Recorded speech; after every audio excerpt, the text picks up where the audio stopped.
C'est une idée originale de Julien Capron, qui est l'auteur scénariste.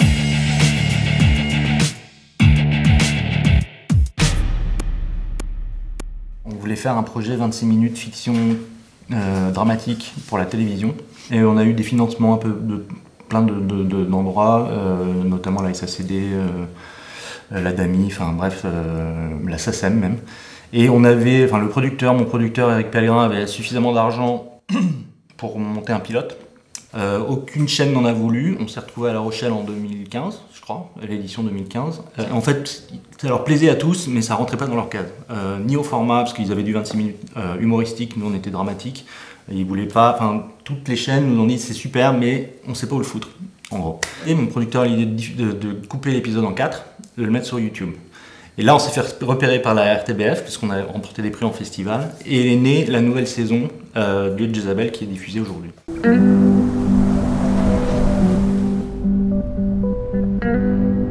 Jezabel, j'aime vraiment ta musique et ton énergie.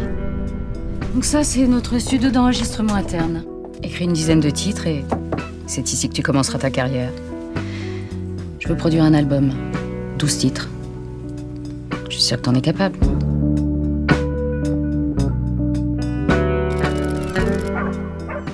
À la base, on s'était dit on va faire 10 épisodes de 10 minutes. Là, on a un peu plus de marge sur 10 minutes de créer une atmosphère, surtout sur du dramatique, on a besoin d'être un petit peu lent. Et on a été obligé, pour des raisons budgétaires, de réduire encore plus. Et donc, en fait, on avait le scénario avec 10 épisodes de, je crois, 6, 7, 8 minutes. Et on a encore réduit. Donc, il fallait... En fait, on garde vraiment la substantifique moelle de chaque épisode et on essaye de redire dans une scène le maximum d'informations sans que ça soit indigeste. Et bah, ça, c'est tout le talent de Julien Capron.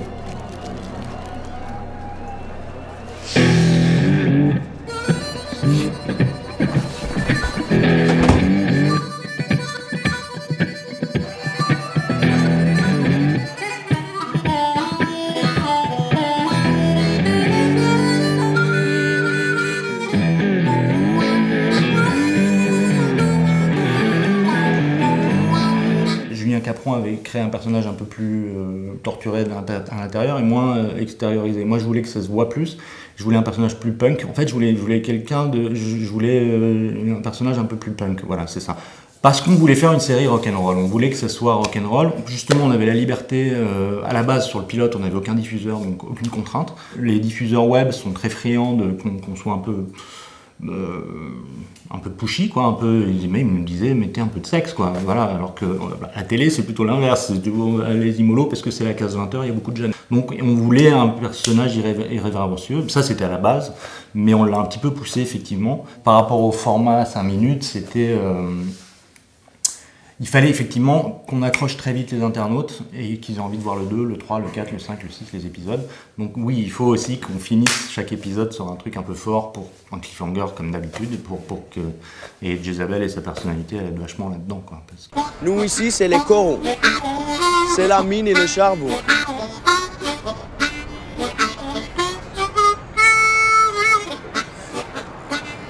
C'est cool ce que tu fais, tu viens d'où?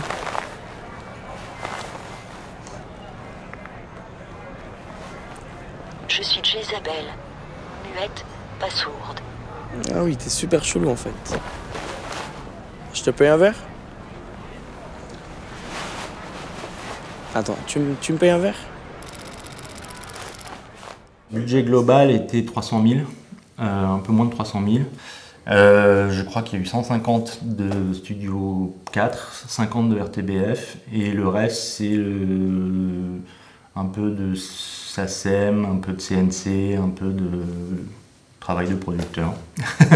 Et on a eu, je crois, 12 jours de tournage, avec énormément de déplacements entre Dunkerque et la Belgique, quoi, et Ostende.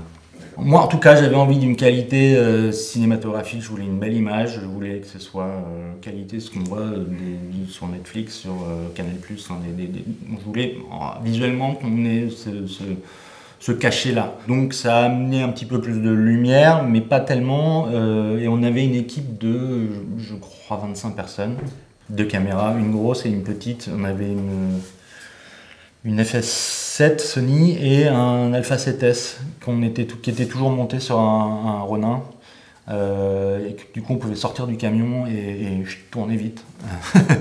Et après, moi, en réalisation, j'ai essayé de faire des plans séquences le plus possible, enfin minimiser le nombre de plans et de changements d'axe et des choses comme ça pour aller vite, quoi. Et beaucoup de répétitions en amont avec les comédiens. Bébé, c'est clair comme le jour. J'avais l'eau fraîche, maintenant j'ai l'amour. Tu me fais voler au-dessus des immeubles. Je veux te prendre sur la table, sur le meuble. Ta gueule. Sérieux, tu t'entends parler? Veux-tu vraiment que je ferme mon clapet? Nous voilà tous deux réduits au silence, alors que Bibi voulait te mettre la transe. Ta gueule. Mais quoi, ma gueule? Quoi, ma gueule? Qu'est-ce qu'elle a, ma gueule? Mais quoi, ma gueule? Quoi, ma gueule? Qu'est-ce qu'elle a, ma gueule? Pascal Bidot était un compositeur que je connaissais de longue date qui venait d'univers très différents. Il avait commencé par un groupe de rock classique, enfin rock and roll. Il a ensuite fait de l'électro minimal. Après, il a fait de la musique baroque. Maintenant, il fait de la musique de film un peu baroque classique. Donc, il a vraiment un spectre musical qui était indispensable pour la série. Et je lui avais dit, bah, j'aimerais bien que tu supervises tout. Et que tu nous dises, bah là, même du rap, il connaissait des morceaux de hip-hop, etc. Et il avait très peu de temps et on n'avait pas assez de budget pour qu'il s'occupe de tout. Donc il a été principalement, il s'est occupé principalement du morceau final que fait Jezabel avec sa mère, avec le violoncelle, la guitare, enfin, qui est un morceau qui se compose tout au long de la série. Et en fait, il a divisé son morceau et qu'on puisse réutiliser toutes les parties qui allaient avec chaque épisode. Il y avait dans tel épisode, c'est la batterie, dans tel épisode, c'est la basse. Ensuite, Maxime Guiguet, il s'est occupé plus du rap. Jean-Pierre Froidebise, comme il était guitariste, rocker, ben, j'ai pris un peu de son répertoire de musique libre de droit, etc. Et je lui ai dit, est-ce que ça on peut l'utiliser dans la scène du bar? Est-ce que tu nous peux gratouiller un petit truc dans l'hôpital quand tu lui donnes des conseils? Ça, je pense que c'est un problème de la contrainte budgétaire et de temporelle. C'est que j'aurais eu quelqu'un pour ça, ça m'aurait énormément soulagé. Mais c'était essentiellement, encore une fois, avant le tournage, quoi. Il fallait que toute la musique soit prête pour le tournage, quoi. Studio 4, ils ont un nombre d'abonnés fini, c'est-à-dire ils ont 84 000 abonnés, je crois, en tout, il me semble, sur leur chaîne, avec toutes les web-séries confondues. Sur ces 84 000, il y en a en moyenne 50 qui sont des assidus purs et durs qui veulent absolument découvrir les nouveautés. Sur ces 50, il y en a 30, en tout cas pour le pilote, enfin pour le premier épisode de la nouvelle saison, qui sont restés. Et ce qui était la bonne nouvelle pour Studio 4 pour nous, c'est-à-dire que sur le pilote, on en a 30. Enfin, sur le premier épisode, on en a 30. Sur le deuxième, on descend à 20, je crois. Et après, on garde les 20 jusqu'au bout. Ce qui est une bonne nouvelle. RTBF, ils ont eu un mode de diffusion différent. Ils ont diffusé 2 épisodes par semaine. Ils ont fait pareil, je crois, 25 sur les 2 premiers. Ensuite, ils sont tombés à 5. Et après, ils sont tombés à 2000. Et le dernier épisode, je crois, 2000 personnes qui l'ont vu, quoi. Donc, parce qu'ils ont étalé leur mode de diffusion, les gens, pour un truc aussi court, n'ont pas l'attente de vivement mercredi prochain pour la suite de Jezabel, quoi. Les gens, c'est soit ils binge, soit, et c'est ce que disaient tous les commentaires, c'est ils l'ont bingé, quoi. C'est-à-dire ceux qui ont accroché, ils ont accroché dès le premier et ils ont suivi, quoi.